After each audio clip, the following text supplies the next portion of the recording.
This is called Epic.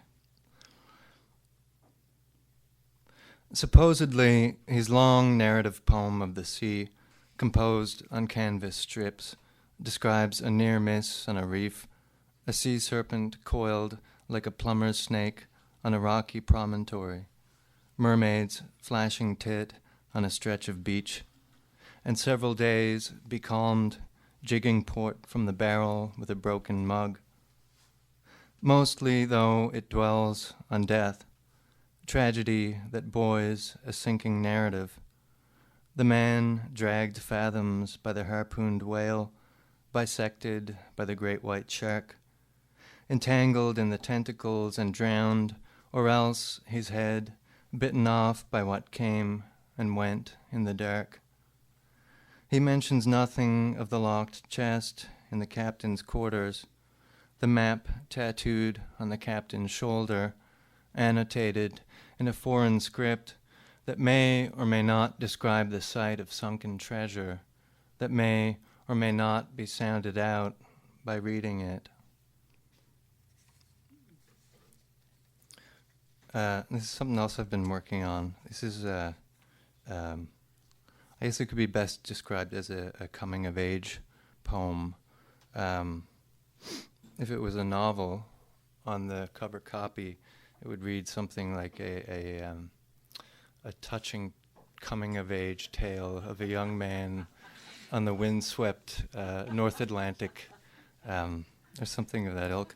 But it's about a job I had very briefly, though slightly longer than it says in the poem, which lies. It's called Longshoreman. I'd be like Brando, so I thought, the romance of the working class, the brawn who shunts tubs of snow crab into transport trucks, letting commerce pass across his muscled back. And there I was in the guts of a factory freezer, scrawny, freezing, poorly dressed in cotton gloves and rain gear, stacking bricks of shrimp on pallets, while my workmates mocked the deckhand who told them not to smoke, pretending that his Russian accent made a foreign land of no. I'd written them off when the biggest of the lot, seeing me rub my freezing hands together after every box, gave me his insulated gloves. "Take these," he said. "They're warmer." I quit the following day and tried to write the screenplay, but found the words too heavy to be shouldered. So I took a job in advertising, hawking hair regeneration cream to men emasculated by their genes. To be honest, I was never a contender.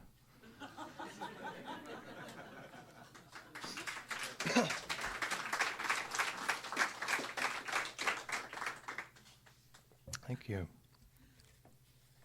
Spontaneous applause.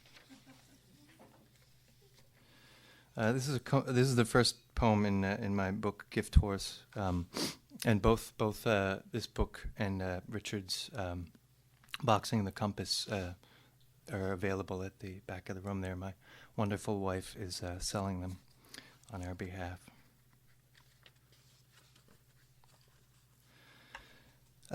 Butchering crab.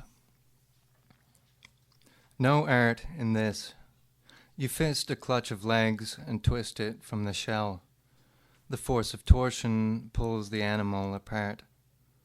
No talk of cruelty can enter into it, though I'm thinking now of being halved by forces bigger than myself. There was a time I would have waited in a tank and marveled at the stream of bubbles spewing from a hose.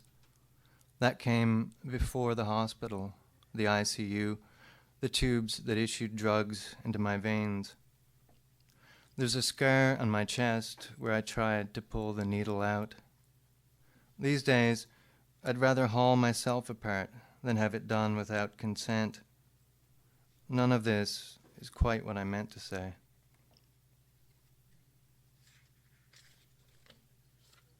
I have to blow my nose. Would you excuse me for a moment?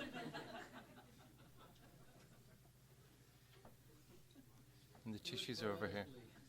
Pardon? Put it poetically.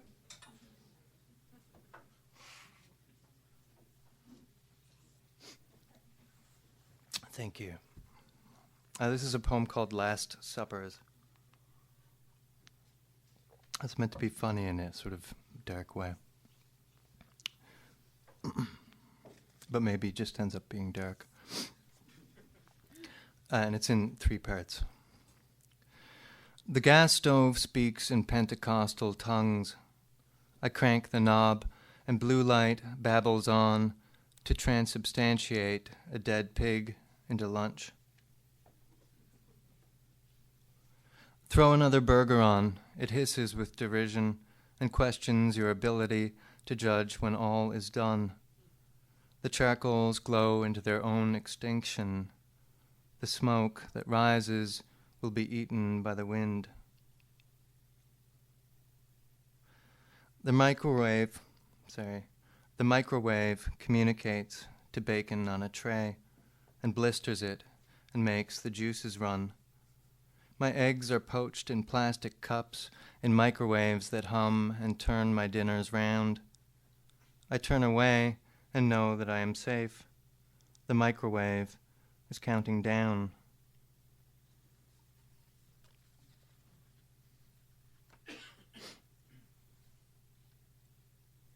It wasn't funny, was it? Okay, this one for sure. This is called Insurance Claim, and it's a story I cadged from Ralph Best. Here's how it panned out. The stick of dynamite thrown on the pond to break up ice for trout was snapped up by that poor mutt, remembering "Git, boy, git," and the swift kick that came with disobedience. So they lost their shit and started shooting, anything to ward him off. And he, stick in his gob like a giant Cuban, stupid fuck, crouched under cover of their brand new truck.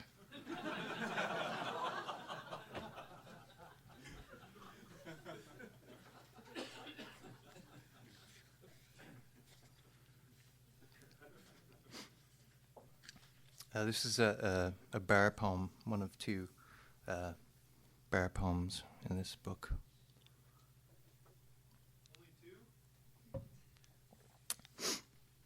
Yeah, the others were too hungover to make it. Matador. I've learned that setting has no bearing on the scene, by which I mean event or focal point. For instance, sitting in a trendy hole on George Street, a martini bar cum dance music joint, I saw a woman whip her red coat off a chair back and let it spill around her shoulders like a cape. Her hips ticked to a bass beat that shook the floorboards as she doffed this cloak and waved arterial signals in the air, summoning a bull's black muscle, steam, those horns, that heat. Who wouldn't bring or dream of bringing such a girl home to their college dorm, their sublet or hotel suite? A matador sidestepping strobes of light that charged the room with sweat and heartbeats, blood.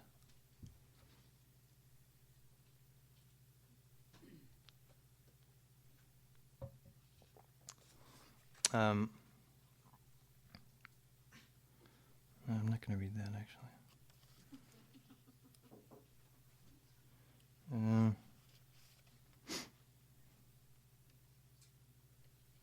Okay, I'll read this instead. This is a poem called Off the Boat. Possibly.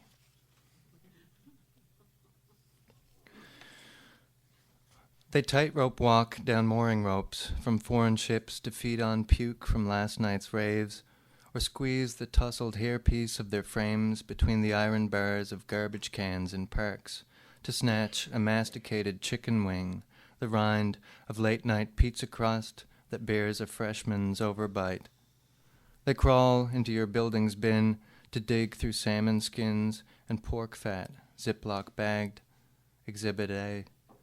They'll risk electrocution just to raid the blackened crumbs from your toaster tray. Now tell me you wouldn't do the same. I don't know how long I've been up here now. 15 minutes? 10? 15? Oh shit, okay. Pardon?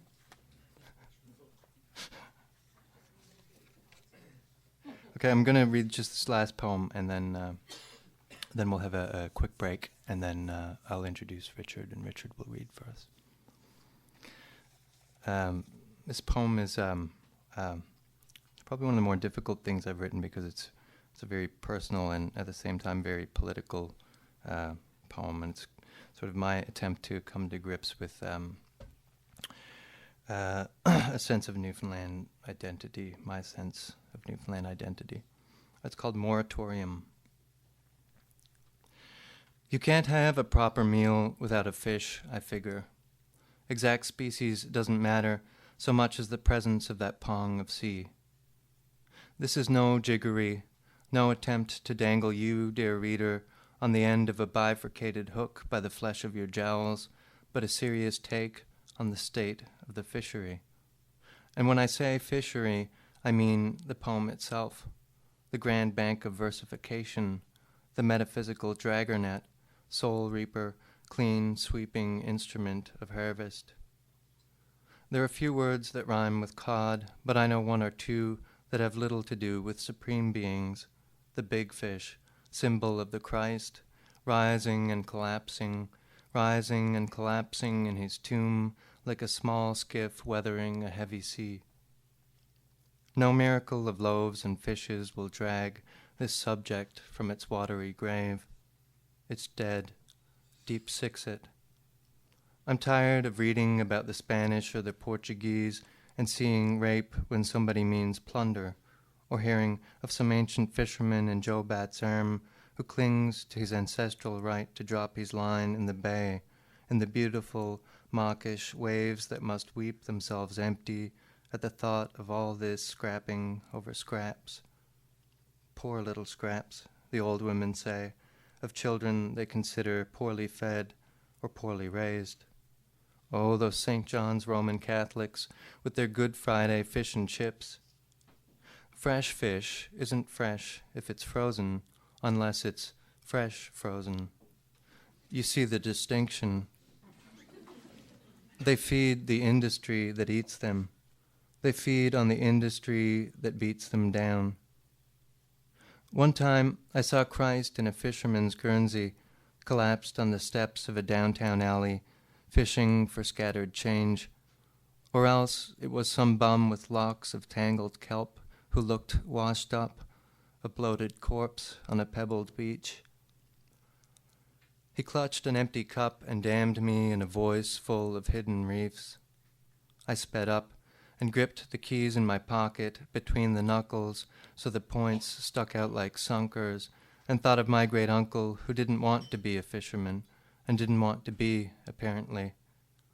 They found him in a puddle of his own bleeding offal in the kitchen. Of course, it's awful to talk of such things, but it buoys me to think I'm still alive, having slipped free of the infection that held me like a drowning man who clings to a man that is drowning.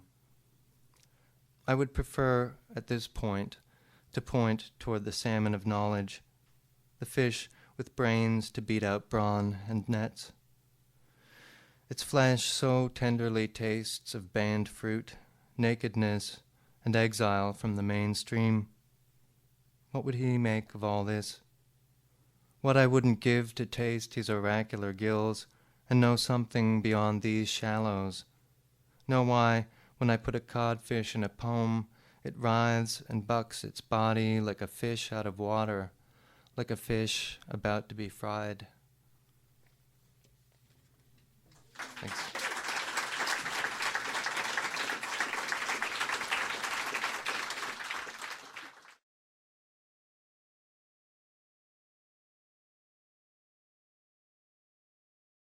I'm going to start with a poem that's drawn out of my family history. The family table is over there. Okay. It's called Whaler.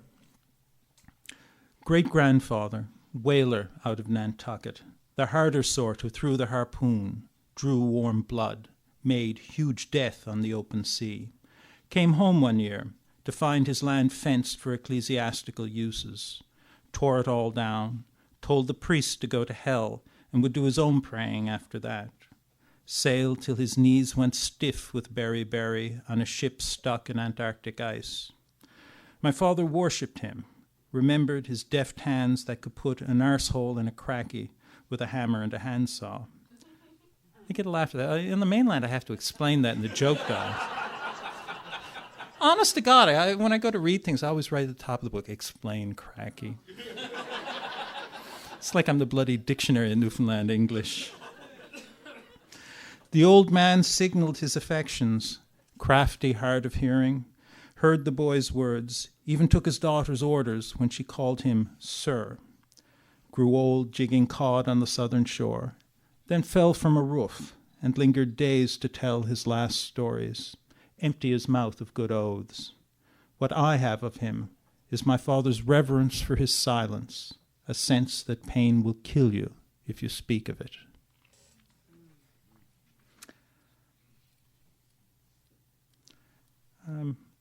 I want to read it's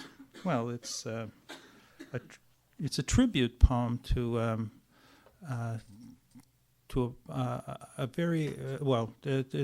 very remarkable poet who died a few years ago. He wrote gags in New York. His name was Sheldon Zitner, and then he came to Canada and became a big Shakespeare expert. But in his old age, he went back to writing poetry, and not many people read him, but I think he's one of the finest things that's happened in North American poetry in a long time. It's called Heroic Measures. My fabled New Yorker, you saw me off with advice on marriage. Keep it flying. And with mischief turned to an older friend.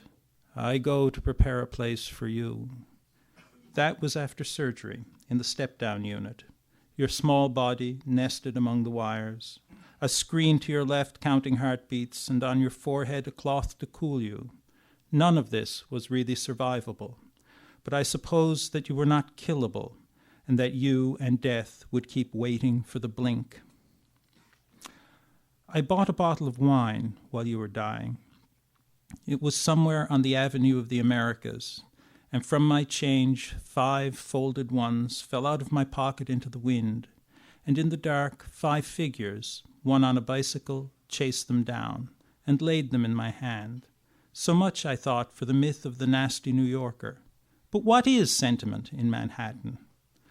Far from your bed and bones, I heard you, still yourself, touching this milk of kindness with your tongue. Repeat the experiment. This time, use 20s. And that's an elegy.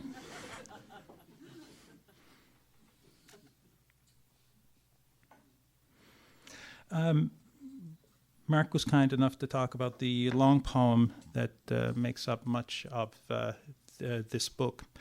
And it's... I'm going to read a few sections from it. It's difficult to summarize. It's a road poem, also a railroad poem, going to all sorts of odd places in the United States.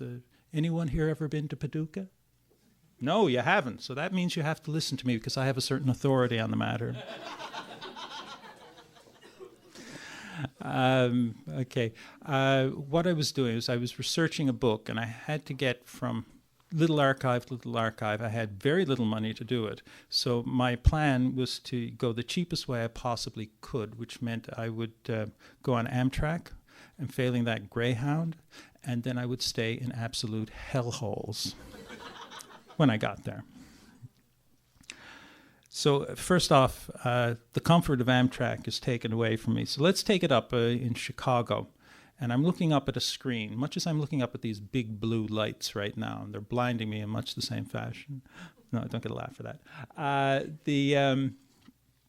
And so the train has been cancelled, and they use a word that we don't use in English. I think they use it in French, but anyway, here's what was up on the screen.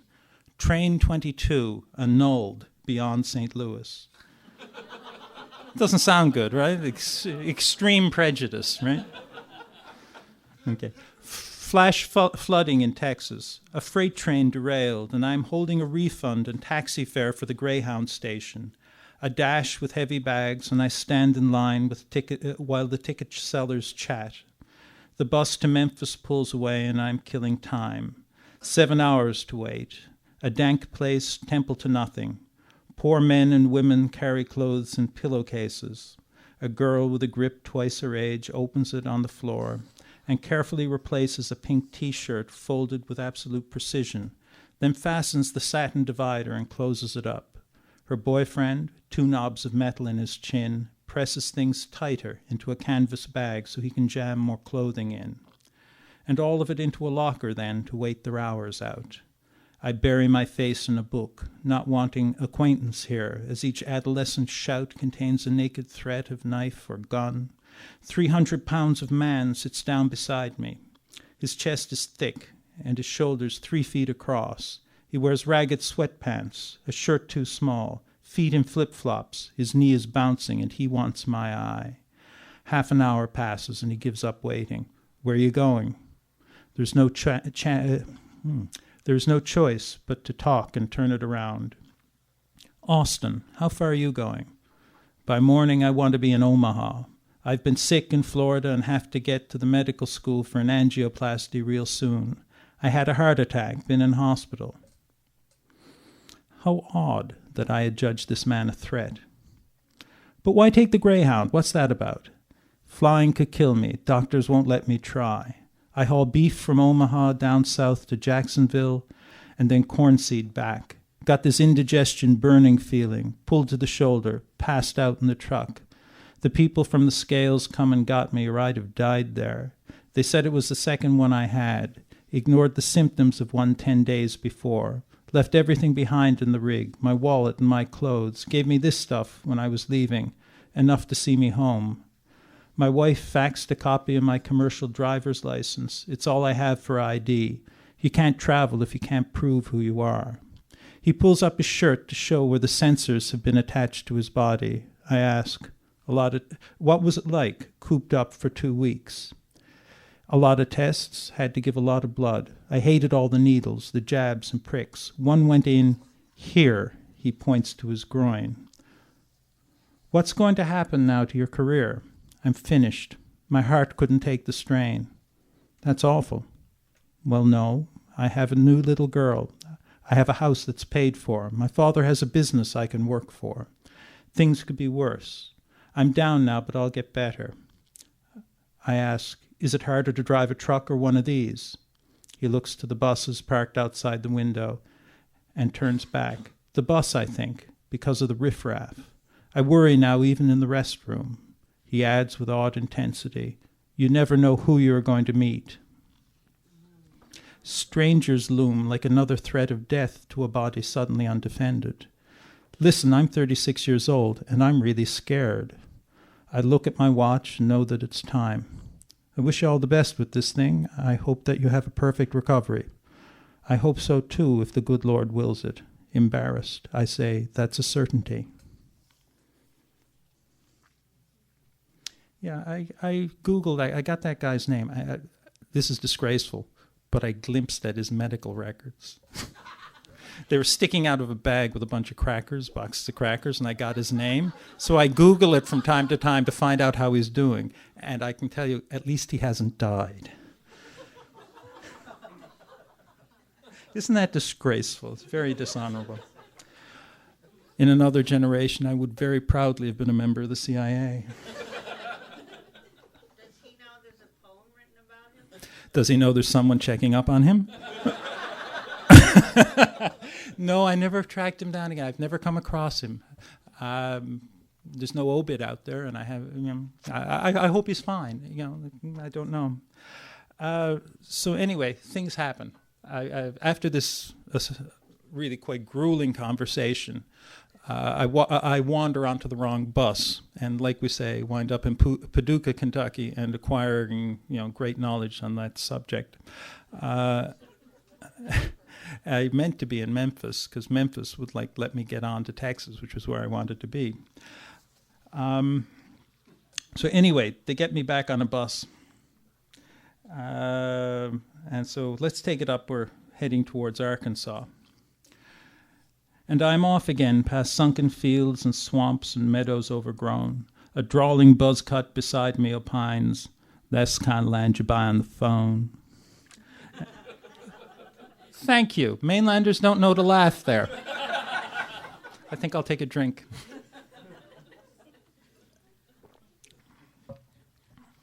I can see you're a superior kind of audience. I'd have been back sooner if I'd known that. And after that, Arkansas, Little Rock, a city of towers where I had expected poultry and poverty in Clinton country. But hope was a kind of sadness perfected. Now that's a very good line. You should be sort of gasping there, but I'm just going to go right past it. But hope was a kind of sadness perfected. See, that's really good. Roof sagging.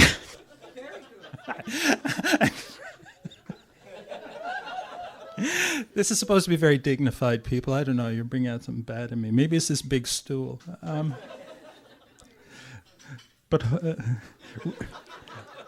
Roof sagging with rot and billboards boasting Bubba's birthplace and a watermelon festival, and what you see in passing tells you more about its favorite son than a million words of anecdotes or a lifetime spent channeling the news. Bill likes burgers better than anyone in the county. Booms a voice set loose from nearly private chat to a bigger boasting. First names with the chief of men. Claims he ran the Denny's, where the governor wolfed down all the flesh he didn't press. I've never gotten a laugh for that before. Mother of God, what's going on here? Okay. Did you pay these people off, Mark?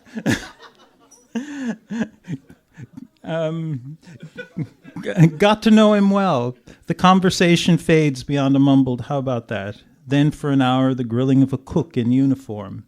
He wants to know what's what with army equipment, diameter of a frying pan, depth of a soup pot, the quantities of lard in the kitchen, where he supposes bad food could get you shot. And you, ma'am, what takes you out on the road? Oh, this and that. And there it ought to have ended. But he thought he had a secret by the throat, and squeezed more tightly than he intended. "Come on, ma'am, I bet you have a story." No. He looks in her eye, and both pull hard, she towards silence, he to possession. "Family things," she says, measuring each word she gives up to him. "Yeah? You don't want to know. Can't be that bad." And 20 people, sitting 2 and 2, 5 rows either way, know she'll hurt him. At last he's pitiful. "I go to see my son. He's in prison." Abashed, the big red face is human now, bursting with apologies for prying. And she says it's fine, but will not let him go. She looks into dark at Texarkana. "I see him once a month. It's the best place. He's all I have. Drugs took my children. He had 2 sisters, and one killed herself in a motel with sleeping pills, and the other one couldn't bear to be without her, so drove off a bridge, leaving just their brother. I think that bars are all that keep him here. He'd kill himself or court a killing, and I just can't bury another one."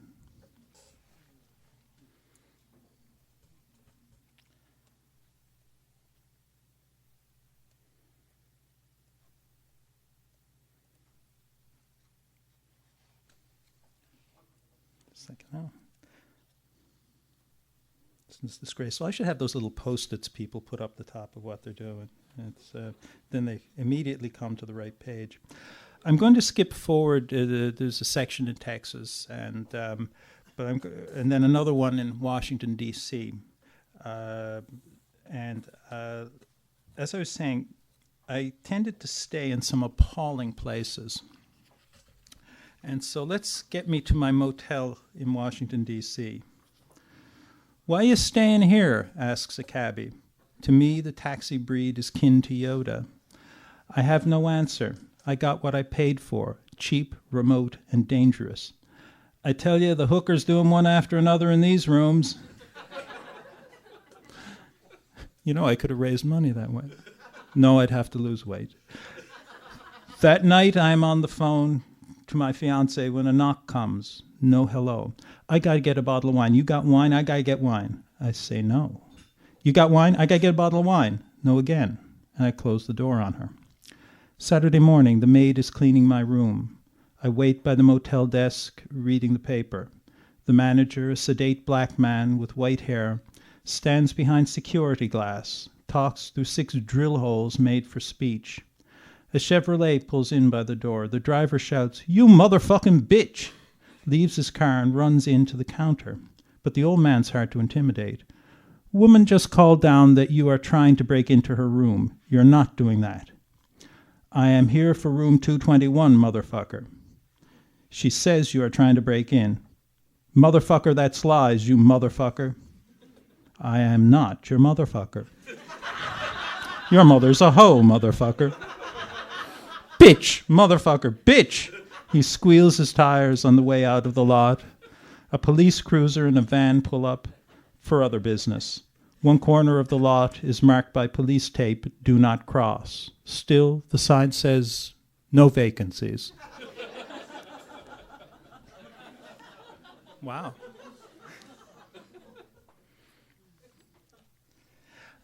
This is the last section of the poem, and indeed of the book. A lot of this poem is just me poking around places and seeing stuff and hearing stuff and writing it down.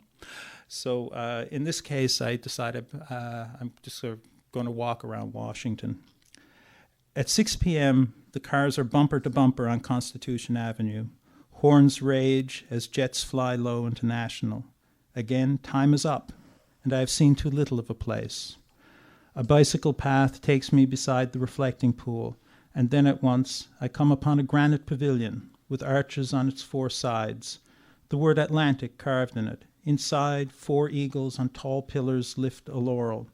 On the floor are inlaid dates. I have read in the Washington Post that the veterans are dying at a rate of 1,100 per day. Their beds a second Normandy, where patience alone passes for a beachhead or a victory among survivors of the 16 million. This place has been opened a month ahead of dedication to steal a march on age and sickness. 2 tall fountains are ringed by smaller ones, with seats along the edge of an oval pool. Beyond that, another pavilion for the Pacific War. A wall of blue marks each 100 dead in service with a single gold star. Each state and territory is represented as a column linked to those beside it by a bronze rope. I think of how far Wisconsin or Idaho must have seemed when a sub foundered on the ocean floor, or a Mustang exploded in the air. There are perhaps 1,000 people in the plaza, mostly the young and curious, and only 2 or 3 who might be vets. An old woman rests her varicose legs beside me and stares a little upward in the privacy of her sunglasses. I make my way to Abe Lincoln's knee, where Gettysburg and the second inaugural are cut letter by letter into the stone. One sentence speaks grimly from the wall. Both parties deprecated war, but one of them would make war rather than let the nation survive, and the other would accept war rather than let it perish, and the war came. I sit outside at the top of the steps, my back against a column. The sun declines brightly behind the monument. I notice then in the middle distance the foot of the Washington Monument, wrapped for safety in a tall white fence, and I can see no way of getting there. I walk back along the reflecting pool, where a family of ducks declares itself sovereign over the National Mall. Mother and 10 followers, unbothered by noise or by minutes of silence, the click of cameras or the snap of flags. They paddle crazily among remnants of winter, the mud and the rotted leaves, casually insisting on what comes next. Thank you.